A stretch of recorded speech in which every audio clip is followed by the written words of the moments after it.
요즘 많은 가정에서 조금은 묘한 장면이 펼쳐지고 있다.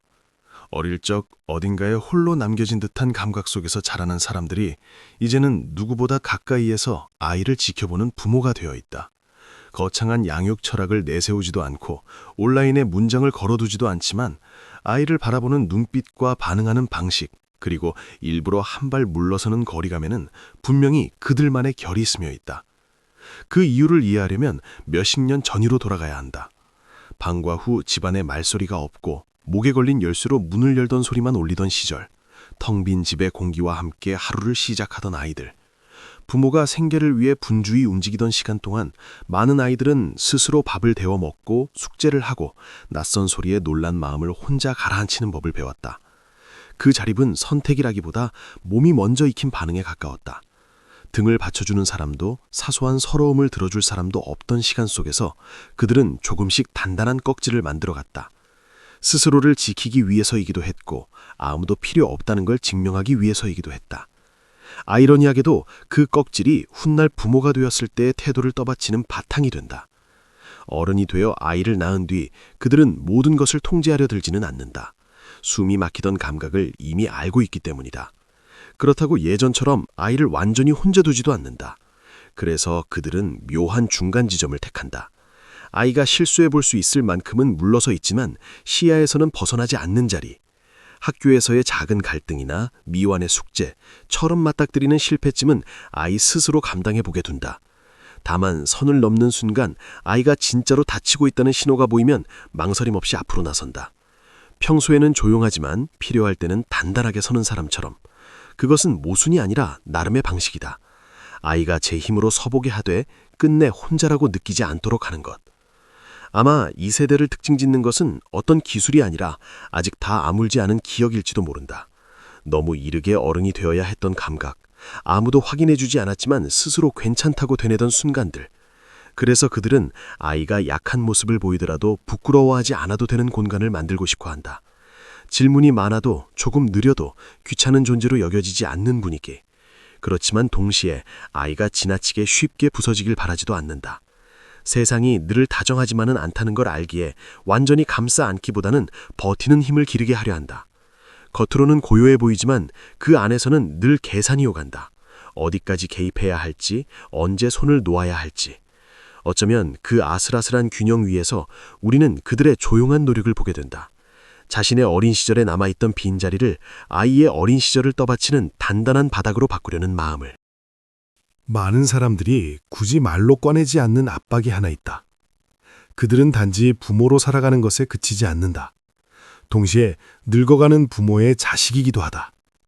아침에는 아이의 학원 시간을 챙기고 밤이 되면 부모님의 약봉투를 다시 한번 확인한다. 그 사이에는 숨 돌릴 틈 없이 변해가는 세상이 놓여 있고 그 속도를 어떻게든 따라가야 한다. 양쪽에서 동시에 잡아당기는 듯한 감각 속에서 그들 중 많은 이들이 오래된 피로를 안고 산다. 책임이라는 단어에 익숙한 사람들이다. 어릴 적부터 스스로를 돌보는 데 익숙했으니까. 하지만 이번에는 차원이 다르다. 더 이상 자기 한 사람의 문제가 아니다. 두 세대의 마음을 동시에 떠받쳐야 하는 자리에 서 있다. 그래서인지 그들은 누구보다 자신에게 엄격하다. 조금의 실수도 쉽게 넘기지 못하고 늘 스스로를 점검한다. 이 세대는 인터넷이 일상을 완전히 덮기 전의 시간을 기억한다. 손편지를 쓰고 집 전화가 울리기를 기다리던 순간들. 화면 없이 흘러가던 오후의 공기. 그렇기에 아이가 휴대폰에 오래 시선을 두고 있을 때 단순한 걱정 이상의 무언가가 스친다. 본능적인 불안과 함께 자신의 기억이 자연스레 겹쳐진다. 그렇다고 막연한 두려움에 기대지는 않는다. 직접 겪어본 세계를 기준 삼아 선을 정한다. 연결되지 않은 시간도 충분히 살아갈 수 있다는 걸 알기에 와이파이를 끄는 일이 세상의 끝처럼 느껴지지는 않는다. 동시에 기술이 이미 삶의 일부가 되었다는 사실도 안다. 완전히 닫을 수 없는 문이라는 것. 그 사이에서 그들은 유연하면서도 경계심을 놓지 않는다. 아이가 디지털 공간에 잠식되지 않기를 바라면서도 뒤처지지 않기를 바라는 마음이 함께 움직인다. 또 하나의 흥미로운 지점은 그들이 사적인 영역을 깊이 소중히 여긴다는 사실이다. 개인의 삶이 지금처럼 쉽게 드러나지 않던 시절을 지나왔기 때문이다. 반면 아이들은 공유가 일상이 된 문화 속에서 자란다. 사진 한 장, 짧은 문장 하나가 몇 초 만에 세상 밖으로 나간다. 여기에서 인식의 간극이 생긴다. 모든 것을 온라인에 올리는 행위가 쉽게 납득되지는 않는다. 마음 어딘가에서는 조심스러움이 곧 안전과 닿아 있으니까. 그렇지만 무조건적인 금지로 돌아가지는 않는다. 대신 묻는다. 왜 이걸 올리고 싶어? 라고. 하지 마 라는 한마디 대신 대화를 택한다. 그 장면에서 우리는 그들이 예전의 일방적인 방식으로 돌아가고 싶어 하지 않는다는 걸 느낀다. 아마 이들의 가장 큰 힘은 적응하는 능력일지도 모른다. 경제적 흔들림과 기술의 급격한 변화, 여러 번의 전환점을 지나오며 세상은 늘 움직인다는 사실을 몸으로 배웠다. 그래서 아이에게도 비슷한 태도를 전한다. 겉보기의 안정에 너무 기대지 말 것. 확실한 미래를 장담하기보다는 불확실함을 견딜 준비를 하라고. 화려한 말로 설명하지는 않지만 문제 앞에서 크게 흔들리지 않는 모습, 어려움 속에서도 천천히 방향을 찾는 태도 속에서 아이는 배운다. 단단함이란 두려움이 없는 상태가 아니라 불안이 남아있어도 한 걸음 내딛는 일이라는 걸. 어쩌면 점점 더 소란스러워지는 이 시대에 그것이 그들이 건네는 가장 조용하고도 값진 선물인지도 모른다.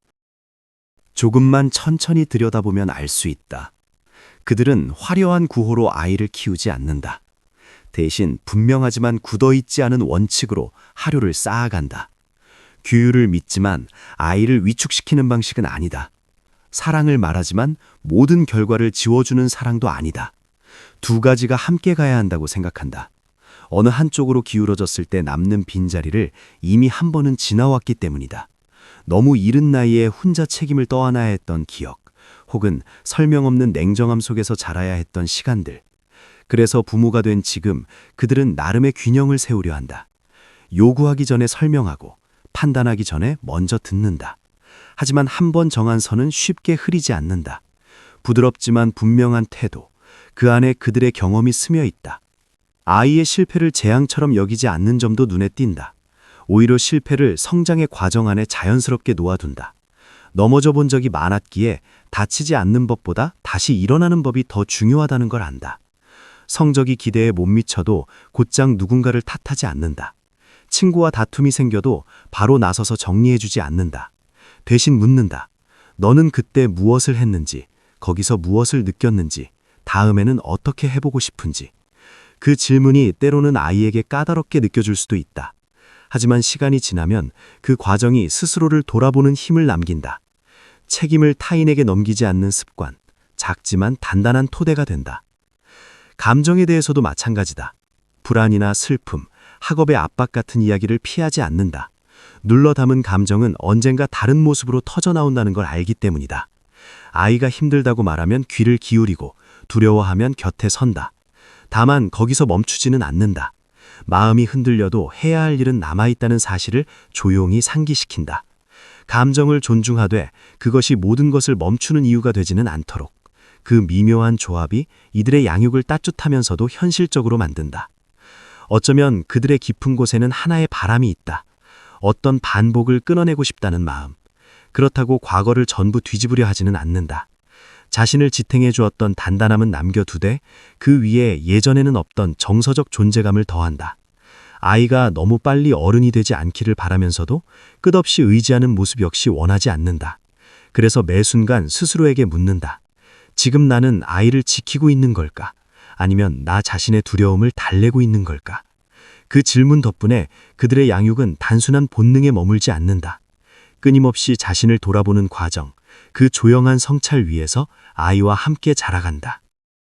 겉으로는 담담해 보이지만 그 안에는 늘 한 가지 질문이 맴돈다. 내가 혹시 부족한 건 아닐까 하는 마음.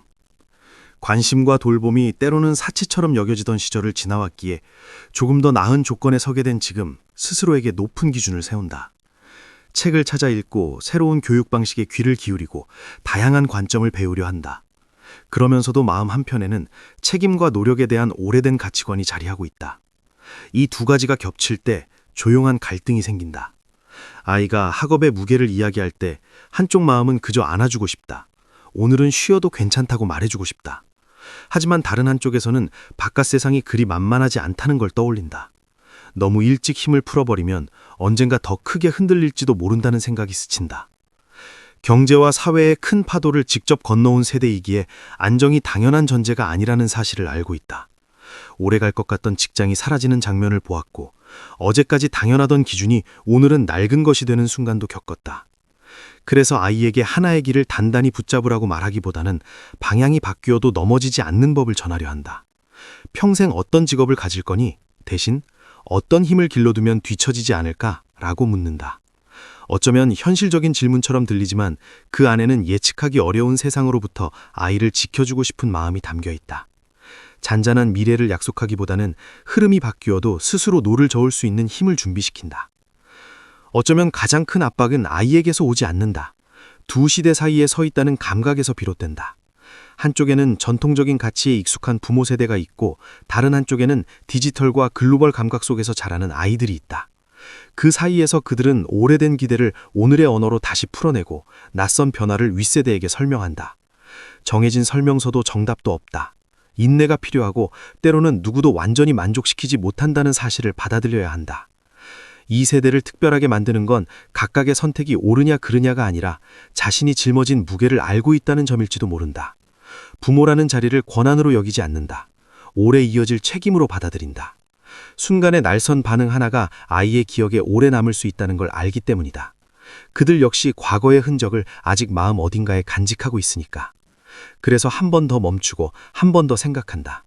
빠른 반응이 미덕처럼 여겨지는 시대에 잠시 속도를 늦추는 태도.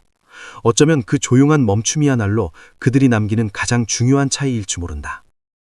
어쩌면 이들의 이야기를 한 문장으로 묻는다면 그것은 양육법에 대한 이야기가 아니라 부모가 되어가는 과정 속에서 스스로를 다시 돌보는 여정에 가깝다.